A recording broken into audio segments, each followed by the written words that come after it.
کہ ہر بدعت گمراہی ہے اور ہر گمراہی جہنم میں لے جانے والی ہے،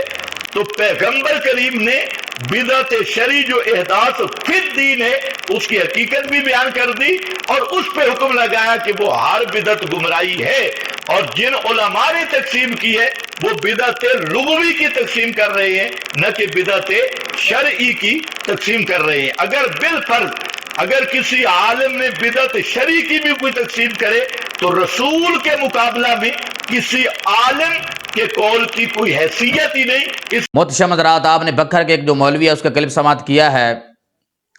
جو بدعت کے حوالہ سے گفتگو کر رہا تھا۔ آج ہم اس کے ہر سوال کا جواب دیں گے۔ محتشم حضرات، سوال یہ کیا گیا کہ آقا علیہ الصلوۃ والسلام نے ارشاد فرمایا ہے کل بدعت ضلالہ، کہ ہر بدعت گمراہی ہے، اور جو اہل سنت و جماعت بدعت کی تقسیم کرتے ہیں بدعت حسنہ اور بدعت سیئہ، یہ تقسیم کہاں سے نکل آئی ہے؟ تو اس کا جواب یہ ہے کہ اصحاب محمد صلی اللہ علیہ وسلم نے بعض افعال پر، بعض معمولات پر بدعت کا لفظ استعمال فرمایا۔ اصحاب محمد کو بدعت دلالہ سے بچانے کے لیے یہ تقسیم کرنا ضروری ہے۔ محتشم حضرات، بعض جب ہم ایسی مثالیں پیش کرتے ہیں تو ہمارے مخالفین یہ کہہ دیتے ہیں کہ اصحاب محمد کے جو معمولات ہیں وہ سنت کی کیٹیگری میں آئیں گے، ان پر بدعت کا لفظ استعمال نہیں کیا جائے گا۔ تو ان کو جواب یہ ہے کہ جب اصحاب محمد خود ان معمولات پر بدعت کا لفظ استعمال کر رہے ہیں، ہم اپنی طرف سے تو اصحاب محمد کی طرف بدعت کا لفظ منسوب نہیں کر رہے، بلکہ آگے جا کے میں دلائل سے ثابت کروں گا کہ ان معمولات پر اصحاب محمد نے خود بدعت کا لفظ استعمال فرمایا ہے۔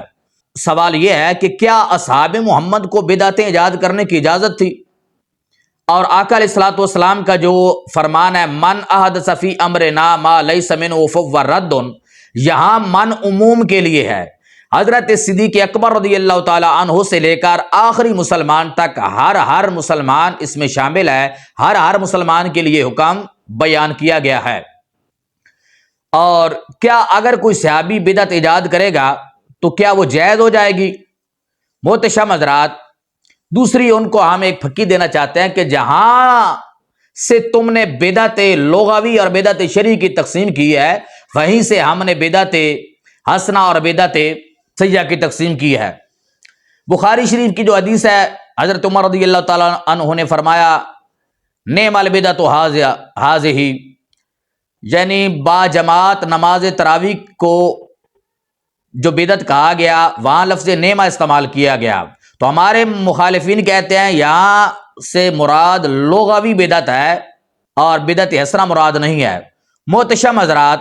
جن کو وہ بدعت لغوی اور شرعی کہہ رہے ہیں اسی کو محدثین اور مفسرین بدعت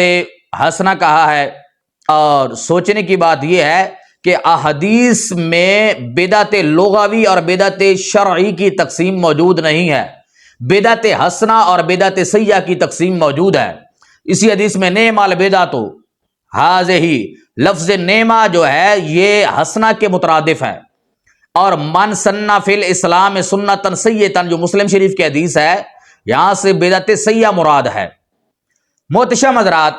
جس حدیث سے وہ بدعت لغوی اور بدعت شرعی ثابت کر رہے ہیں اسی حدیث سے محدثین اور مفسرین نے بدعت حسنہ اور بدعت سیئہ کا ثبوت کیا ہے۔ اگر حدیث مبارکہ سے بدعت لغوی اور بدعت شرعی کی تقسیم جائز ہے تو بدعت حسنہ اور بدعت سیئہ کی تقسیم بھی جائز ہے۔ اگر بدعت حسنہ اور بدعت سیئہ کی تقسیم جائز نہیں ہے تو پھر بدعت لغوی اور شرعی کی تقسیم بھی جائز نہیں ہے۔ کہ اگر ہر بدعت دلالہ ہے تو بدعت کے ساتھ شرعی لگانے کا کیا فائدہ، کیا ضرورت ہے؟ اگر بدعت کی تقسیم بدعت لغوی اور شرعی کے ساتھ کرنی ہے تو لفظ نعمہ جو احادیث مبارکہ میں ذکر کیا گیا نعم البدعۃ ہذہ، یہ لفظ نعمہ کہاں جائے گا؟ بھائی لفظ نعمہ جو ہے یہ حسنہ کے مترادف ہے، تو معلوم ہوا کہ اس کی جو تقسیم اہل سنت و جماعت کرتے ہیں وہ حدیث کے متن کے زیادہ اقرب ہے، بدعت حسنہ یعنی نعمہ بمعنی بدعت حسنہ۔ اور دوسرا وہ کہہ رہا تھا کہ تم ایک غیر مجتہد اور غیر معصوم کے قول سے آقا علیہ السلام کے فرمان کی تخصیص کرتے ہو۔ محتشم حضرات، علامہ نووی علیہ رحمہ نے لکھا ہے کہ کل بدعت دلالہ، میں عموم مراد نہیں ہے،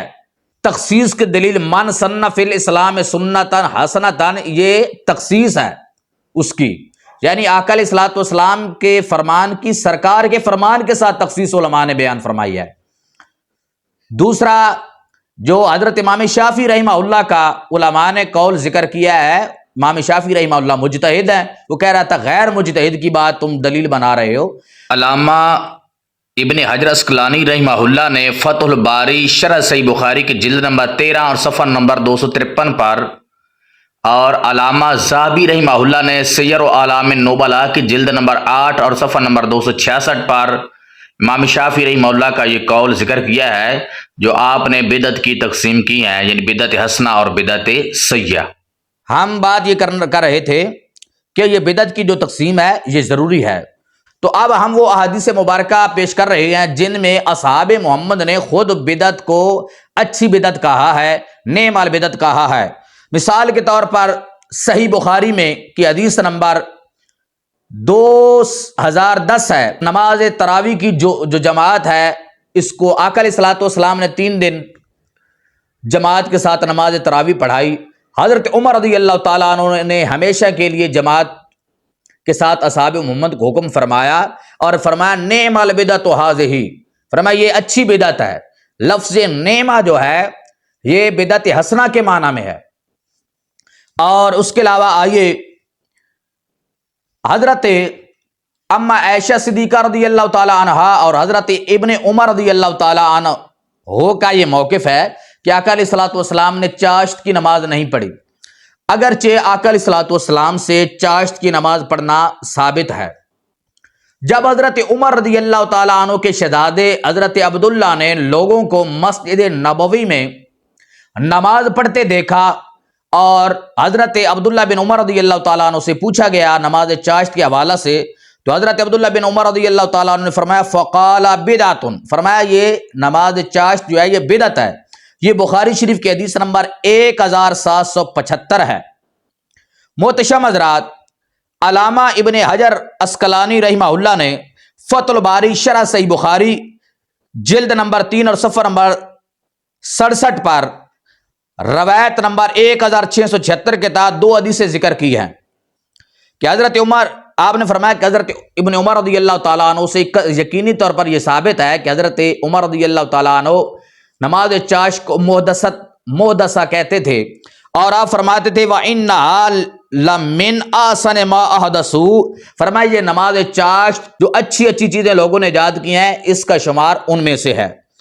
اور دوسری روایت آپ نے یہ ذکر کی ہے، فرمایا روا ابن ابی شیبہ باسناد صحیح سألت ابن عمر عن صلاۃ الضحى فقال بدعۃ ونعمت البدعۃ، کہ حضرت ابن عمر رضی اللہ عنہ سے نماز چاشت کے حوالہ سے پوچھا گیا تو آپ نے فرمایا یہ بدعت ہے، اور آگے یہ بھی فرمایا ونعمت البدعۃ، فرمایا یہ اچھی بدعت ہے، یہ بدعت حسنہ ہے۔ تو محتشم حضرات، اور حضرت عائشہ صدیقہ رضی اللہ تعالی عنہ کیا فرماتی تھیں؟ بخاری شریف کی حدیث نمبر 1177 ہے، حضرت عائشہ صدیقہ رضی اللہ تعالیٰ عنہ فرماتی تھی آقا علیہ الصلوۃ والسلام کو میں نے نماز چاشت پڑھتے ہوئے نہیں دیکھا، فرمایا وَإِنِّي لَأُسَبِّحُهَا، لیکن میں چاشت کی نماز پڑھتی ہوں۔ آقا کو میں نے چاشت کی نماز پڑھتے ہوئے نہیں دیکھا لیکن میں چاشت کی نماز پڑھتی ہوں۔ تو محتشم حضرات، معلوم ہوا حضرت ابن عمر رضی اللہ تعالیٰ عنہ جو نماز چاشت کو بدعت کہتے تھے وہ نعم البدعت کہتے تھے۔ اس کے علاوہ اب آئیے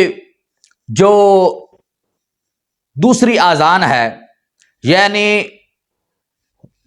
حکم دینے کے لحاظ سے دوسری ہے لیکن ترتیب کے لحاظ سے جو پہلی اذان دی جاتی ہے تقریباً 12:30 بجے اذان دی جاتی ہے، یہ جب لوگ زیادہ ہو گئے مسجد نبوی میں تو حضرت عثمان غنی رضی اللہ تعالیٰ عنہ نے اس اذان کا حکم ارشاد فرمایا۔ یہ بخاری شریف میں موجود ہے، بخاری کی حدیث نمبر 915 ہے۔ فرمایا ان التاذین ثانیہ یوم الجمعۃ امر بہ عثمان حین کثر اہل المسجد۔ تو محتشم حضرات، یہ جو ترتیب کے لحاظ سے پہلی اور حکم دینے کے لحاظ سے دوسری اذان ہے، اس کو حضرت عثمان غنی رضی اللہ تعالی عنہ نے رائج کیا، حکم دیا، اور آج تک امت مسلمہ اس پر عمل پیرا ہے۔ محتشم حضرات، حضرت نافع ابن عمر رضی اللہ تعالیٰ عنہ سے روایت کرتے ہیں، فرمایا الاذان الاول یوم الجمعۃ بدعۃ، یہ مصنف ابن ابی شیبہ کی حدیث نمبر ہے 5479 کہ حضرت ابن عمر رضی اللہ تعالیٰ عنہ سے پوچھا گیا تو آپ نے فرمایا جو پہلی اذان ہے نا جمعہ کے دن دی جاتی ہے یہ بدعت ہے۔ محتشم حضرات، تو یہ کون سی بدعت ہوگی؟ یہ بھی بدعت حسنہ ہوگی، نعم البدع ہوگی، بدعت دلالہ نہیں ہوگی جس کو اصحاب محمد کرتے رہے، خلیفہ ثالث کرتے رہے۔ کیا خلیفہ ثالث نے بدعت دلالہ کا حکم دیا تھا؟ نہیں، یہ بدعت حسنہ ہے، نعم البدع ہے۔ محتشم حضرات، معلوم ہو گیا کہ اصحاب محمد سے یہ بدعت کی تقسیم ثابت ہے، اور من سن فی الاسلام سنتن حسنتن اور من سن فی الاسلام سنتن سیئتن، یہ جو حدیث ہے یہ کل بدعت دلالہ کی تخصیص کی دلیل ہے، ورنہ اصحاب محمد پہ فتویٰ لگ جائے گا۔ اور میں پہلے عرض کر چکا ہوں کہ یہ لغوی اور شرعی کی جو تقسیم کرتے ہیں یہ حدیث سے ثابت نہیں ہے، لیکن نعم البدعۃ سے بدعت حسنہ ثابت ہے، من سن فی الاسلام سنتن سیئتن سے بدعت سیئہ ثابت ہے۔ وہ جو لغوی اور شرعی کی تقسیم کرتے ہیں وہ حدیث سے ثابت نہیں ہے، اگر وہ جائز ہے تو پھر یہ تقسیم بھی جائز ہے، اگر یہ تقسیم جائز نہیں ہے تو پھر وہ تقسیم بھی جائز نہیں ہے۔ جو علماء نے، محدثین نے، مفسرین نے بدعات کی تقسیمات کی ہیں، صرف اہل سنت و جماعت پہ بدعتی ہونے کا فتویٰ ہے تو ذرا ہمت کرو نا، امام شافعی پہ بھی فتویٰ لگاؤ، امام غزالی پہ لگاؤ، علامہ نووی پہ لگاؤ، علامہ ابن حجر پہ لگاؤ کہ وہ نعوذ باللہ وہ بدعتی تھے بلکہ بدعت کی دعوت دینے والے تھے۔